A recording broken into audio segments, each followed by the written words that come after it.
Hello guys, AR பைக்ஸ்ல இருந்து இர்ஃபான் பேசுறேன். இப்போ என்ன வண்டி வந்திருக்கு பாத்தீங்கன்னா 2020 ரிஜிஸ்ட்ரேஷன் டியூக் 200 BS4. கிலோமீட்டர் பாத்தீங்கன்னா 9200 தான் ஓடி இருக்கு.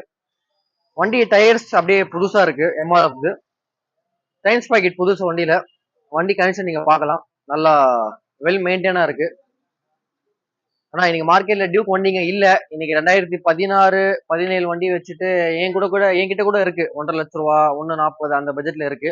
இது பிரைஸ் பாத்தீங்கன்னா 1,90,000 1,90,000 2020 ரிஜிஸ்ட்ரேஷன் கடைசி பேட்ச் வண்டி இது. இதுக்கப்புறமா இந்த வண்டி ஸ்டாப் ஆயிடுச்சு. இந்த வண்டிக்கு லோன் ஆப்ஷன் கூட இருக்கு. நீங்க லோக்கல் அட்ரஸ் ப்ரூஃபா இருந்தா தாராளமா ஒரு 50,000 இருந்து 70,000 இன்ஸ்டால் அமௌண்ட் கட்டுங்க, பேலன்ஸ் EMI பண்ணி கொடுத்துடலாம். இதே மாதிரி நம்ம கிட்ட லேட்டஸ்ட் கலெக்ஷன் வந்துனே இருக்கும். நிறைய பேர் ஃபாலோ பண்ணாம பார்த்துட்டு இருக்கீங்க, ஃபாலோ பண்ணுங்க. அப்போதான் அடுத்த வண்டி வீடியோ போடும்போது உங்களுக்கு தெரியும். இந்த வண்டி யாருக்கு